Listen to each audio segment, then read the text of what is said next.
Hello friends, welcome to my YouTube channel. कैसे हैं आप? हमेशा की तरह यूज़फुल टिप्स के साथ आज की वीडियो शुरू कर लेते हैं। दोस्तों, जब भी हम कढ़ाई में पूरी पकौड़ी वगैरह तलते हैं तो अक्सर हम क्या करते हैं, जब तेल बच जाता है तो हम क्या करते हैं, इसको कटोरी में निकाल लेते हैं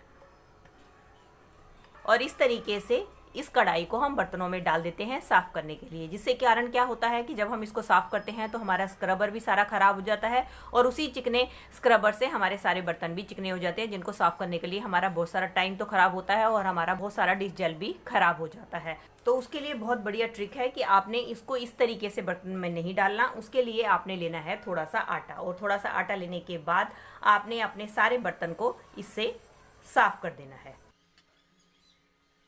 देखिए, जैसे ही मैंने आटा डाला तो इसका जो है हमारा बर्तन एकदम साफ हो गया। जो इसकी सारी की सारी चिकनाई थी हमारे आटे के अंदर आ गई। अब इस आटे को आप बिल्कुल भी ना फेंकें। इसको आप जब भी आटा गूंथे उसके अंदर मिला के आप अपने आटे को गूंथ सकती हैं। इससे दो फायदे होंगे, एक तो हमारी रोटियां बहुत ज़्यादा सॉफ्ट बनेंगी और दूसरा आपका बर्तन भी बहुत ही आसानी से बिना किसी मेहनत के साफ हो गया। इस तरीके से आपका बर्तन भी बहुत अच्छी तरीके से साफ हो जाता है और साथ साथ जब आप इस आटे के साथ अपनी रोटी बनाते हैं तो आपकी रोटी भी बहुत ज़्यादा सॉफ्ट बनती है। चलिए फ्रेंड, बढ़ते हैं अगली टिप की तरफ। मेरी अगली टिप होने वाली है पर्दों को लेके। दोस्तों, नॉर्मली हम अपने घर पे पर्दे लगाते हैं, वो इस तरीके से लगाते हैं।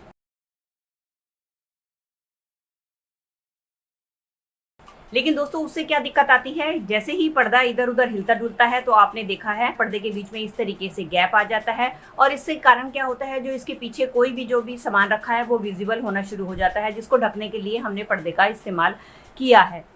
तो आज मैं आपके साथ सही तरीका बताने वाली हूँ कि जिस तरीके से आप पर्दे को लगाएंगे तो आप जितना भी पर्दे को हिलाएंगे डुलाएंगे, जो आपके पर्दे के बीच में इस तरीके से जो गैप आता है वो बिल्कुल भी नहीं आएगा, जिसके कारण आपका पीछे रखा हुआ सामान बिल्कुल भी विजिबल नहीं होगा। उसके लिए आपने क्या करना है, उसके लिए आपने पहले इस तरीके से सारे पर्दों को एक के ऊपर एक रख देना है और इसके बाद जो दोनों पर्दों के जो एंड्स है, इस एंड के ऊपर आपने इस तरीके से, इस एंड के ऊपर आपने दूसरे एंड को इस तरीके से रख देना है और इसके बाद आप पर्दा लगाएं। ये देखिए, मैं अब आपको पर्दा लगाकर भी दिखाती हूँ।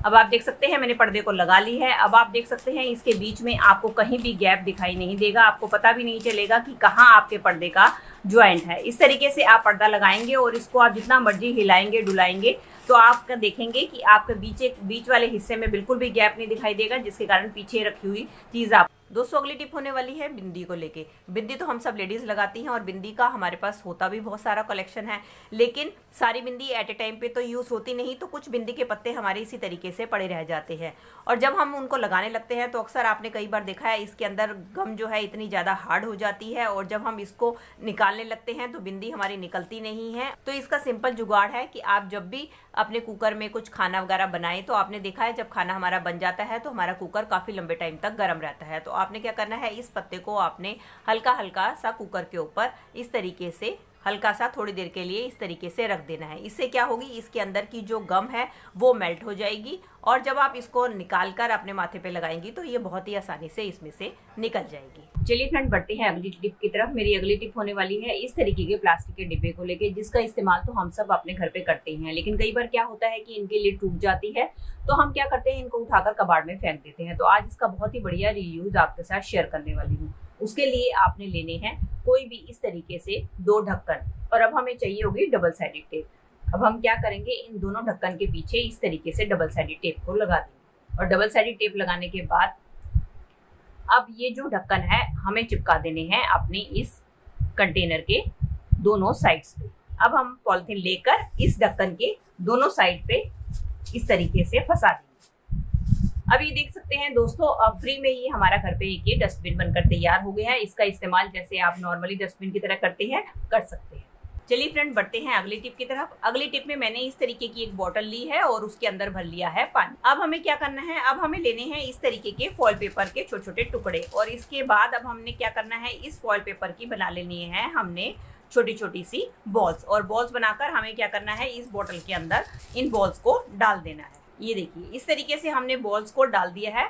अब इसके बाद हम क्या करेंगे, इसकी कैप बंद कर देंगे और अब इस बोतल का इस्तेमाल हमें कहाँ करना है, इस बोतल को आपने रख देना है अपने गेट के पास। ऐसा करने से क्या होगा कि गर्मी के दिनों में आपने देखा है हमारे घर में ढेर सारी मक्खियाँ हमारे घर के अंदर एंटर करती हैं।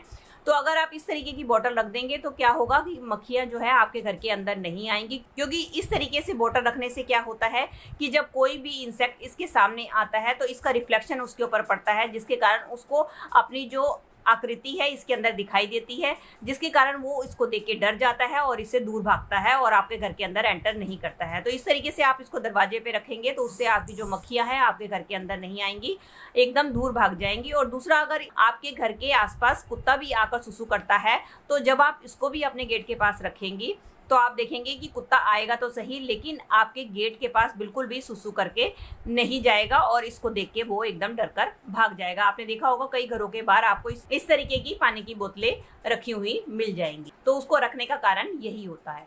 चलिए फ्रेंड, बढ़ते हैं अगली टिप की तरफ। मेरी अगली टिप होने वाली है लहसुन को लेके। दोस्तों, लहसुन को छीलना तो हर लेडीज को सिरदर्दी का काम लगता है, क्योंकि इसको छीलने में हमारा बहुत सारा टाइम बर्बाद हो जाता है।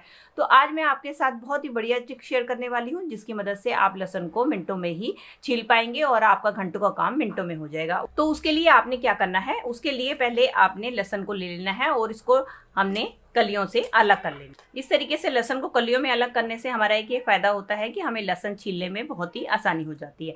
अब इसका जो वेस्ट वाला पार्ट है उसको हमें निकाल कर अलग कर देना है।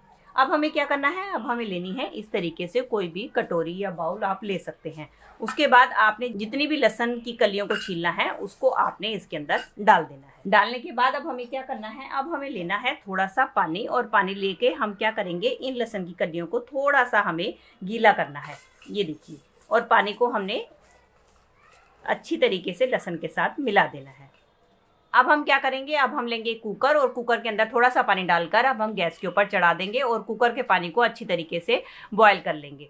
बॉयल करने के बाद हमें क्या करना है, ये जो हमने कटोरी जिसके अंदर लहसुन हमने डाले हैं, इस कटोरी को हमने ढक देना है कुकर के अंदर, और उसके बाद हमें इसकी जो ढक्कन है उसको बंद कर देना है और गैस की फ्लेम को ऑफ कर देना है। और इसके बाद आप इसको 10-15 मिनट के लिए ऐसे ही छोड़ दें, और 10-15 मिनट के बाद आप देखेंगे कि कुकर की जो स्टीम है उससे आपके लहसुन एकदम सॉफ्ट हो जाएंगे। और इसके बाद जब आप लहसुन को छीलेंगे तो आपके लहसुन जो है मिनटों में ही छिल जाएंगे। जिसको छीलने में आपको घंटों लगते थे उसको आप मिनटों में ही छीलकर तैयार कर लेंगे।